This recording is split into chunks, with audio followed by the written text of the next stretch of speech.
Leçon 21. L'égalité des sexes. Bonjour Léonie, ça se passe bien avec ton nouveau responsable ? Écoute, jusqu'à présent, il me semble plus humain que Monsieur Lefebvre. Il a décidé de laisser partir les mères de famille un peu plus tôt le soir, en échange d'une pause déjeuner plus courte. Moi, je trouve ça plutôt sympa. Et il nous accorde la possibilité de manger un sandwich au bureau si on veut gagner du temps. Ça, c'est bien pour les femmes de la boîte, mais les hommes qui ont leurs enfants à charge une semaine sur deux, comme moi, ils auront les mêmes avantages ? Écoute Damien, tu ne travailles pas dans mon service, donc tu n'es pas concerné, mais tu peux toujours faire une demande auprès de ton responsable de service. Et pour une fois qu'on donne aux femmes quelques avantages, je ne vais sûrement pas me plaindre. Je te comprends, mais je crois que les femmes dans l'entreprise sont déjà prioritaires pour choisir leur congé en fonction des vacances scolaires, non ? Oui, c'est vrai, mais cette décision a été prise il y a plusieurs années et il est hors de question de la remettre en cause. Vous les hommes, vous êtes souvent mieux payés, avec les mêmes qualifications, et vous avez les postes à responsabilité, alors ça suffit. Et puis, tu sais bien qu'on embauche plus d'hommes que de femmes dans l'entreprise, parce qu'ils redoutent les congés maternité et les absences pour enfants malades. Oh, allez, Léonie, ne t'énerve pas. Tu as raison sur ce point. Je n'ai rien contre toi, mais tu pourrais comprendre que parfois, on se sente un peu pénalisé. Et pourquoi pas brimer tant que tu y es ? Ah, arrête, tu m'énerves. Changeons de sujet, je n'ai pas envie de me fâcher avec toi. J'ai fini mon café, je remonte. On déjeune ensemble à 13h ? Je t'invite. Je vois, tu essaies de faire pardonner tes propos sexistes ? Impossible aujourd'hui, mais c'est d'accord pour demain. Salut Damien. Leçon 21. Soirée élection. Alors, les résultats, c'est bientôt ? Qui sera notre nouveau président ? Ah, ça t'intéresse maintenant, alors que tu n'es même pas allé voter. C'est vrai, et je n'ai pas de regrets parce qu'aucun des deux candidats ne me plaisait. Leur programme n'était pas assez social à mon goût, mais il y en a quand même un que ça m'ennuierait de voir passer. Eh bien moi, j'aurais bien aimé voter, mais comme je n'étais pas inscrit, je n'ai pas pu. Tu aurais dû voter pour moi, Élise. Attendez, voilà les résultats. Silence. Roger Leroux, c'est lui, on peut être rassuré. Ouf, c'est vrai, on l'a échappé belle. Pourtant, moi, il ne m'a pas convaincue. Je ne le trouve pas cohérent. Mais l'autre aurait été pire. Tu critiques alors qu'il n'a jamais été au gouvernement. Faisons-lui confiance et laissons-lui le temps de prendre sa place. Tu as raison, Nicolas. Moi, j'ai voté pour lui et je suis d'accord avec les grandes lignes de son programme. Sincèrement, je trouve qu'il ne s'est quand même pas beaucoup engagé sur la politique vis-à-vis des migrants. Mais l'autre avait une position tellement excessive que je suis plutôt content que Leroux soit élu.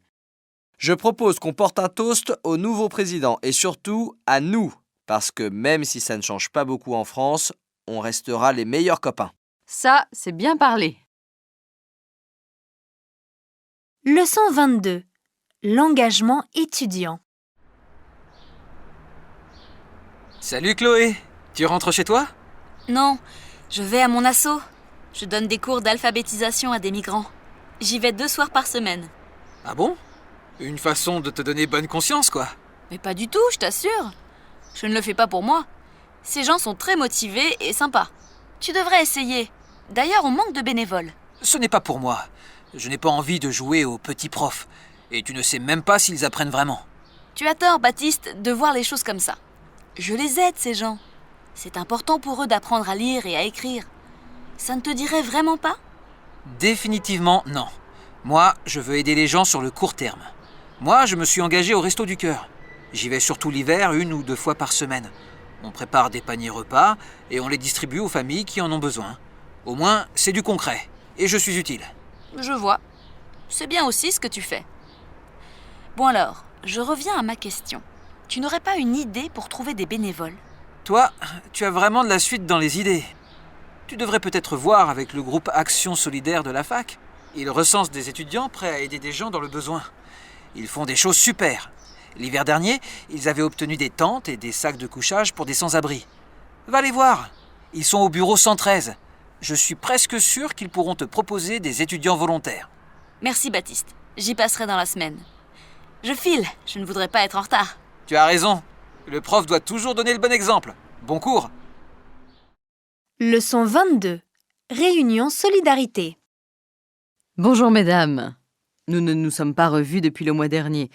Avez-vous réfléchi à des projets solidaires pour cette fin d'année? Oui, Fabienne, nous pourrions organiser une collecte de vêtements au profit des plus démunis. Une sorte de vide-dressing. Qu'en pensez-vous? Une sorte de vide-grenier?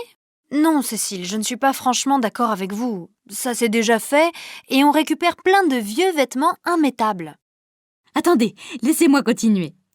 Nous allons vers l'hiver, donc nous pourrions demander seulement des vêtements chauds, propres et en bon état. Je conserve votre idée, Cécile.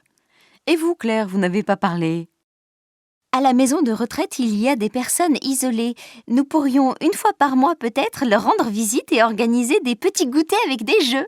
Sincèrement, Claire, vous ne trouvez pas que ça fait un peu bonnes œuvres? Moi, je suis contre. Franchement, Marie, je ne vous comprends pas. Vous ne proposez rien, mais vous rejetez toutes nos propositions. Mais Fabienne, contrairement à ce que vous pensez, j'ai moi aussi une idée pour Noël.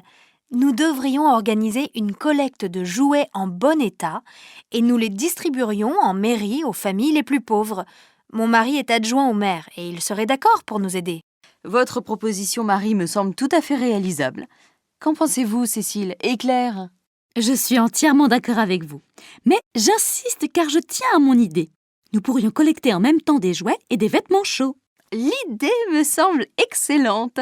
Dans ce cas, nous pourrions reporter nos visites à la maison de retraite en janvier, quand les journées sont bien tristes, non? C'est d'accord. Faisons ainsi. Marie, je vous laisse voir avec la mairie pour réserver une date et nous préparons dès maintenant l'affichage et le mail annonçant la collecte. Voilà une réunion très productive. Je vous sers du thé? Leçon 23. Concert d'Éric Seva. Alors, tu as aimé le concert? J'ai trouvé le groupe formidable. Des morceaux de blues remarquables. D'habitude, Eric Seva fait plutôt du jazz, mais c'est intéressant ce glissement vers le blues. Merci de m'avoir indiqué ce concert. En plus, il ne passe pas très souvent à Paris. C'était sympa d'y aller ensemble. J'ai bien aimé l'idée d'inviter dans le concert ces chanteurs de blues noirs américains. C'était original. Quelle belle voix ils avaient! Oh, Moi, j'ai beaucoup apprécié le jeu d'Eric au saxophone. Il donne beaucoup de variations, de sensibilité, et c'est très imagé. Je trouve qu'il joue de mieux en mieux. c'est vrai. J'ai adoré le morceau où il imite un train. Oh, un rythme incroyable. C'était formidable. En fermant les yeux, on voyait ce train roulant à toute vitesse à travers le sud américain. Et le batteur, il était exceptionnel aussi. Son bassiste et son guitariste aussi, tu sais, étaient très forts. Tu as raison. Mais j'ai oublié d'acheter son album. J'y retourne. Tu m'attends? J'en ai pour 1 minute. Je vais l'offrir à Laure qui n'a pas pu venir ce soir. Je suis sûre que ça lui fera très plaisir. Excellente idée. Je vais le prendre moi aussi. Je le chargerai sur mon smartphone et il bercera mes trajets en métro.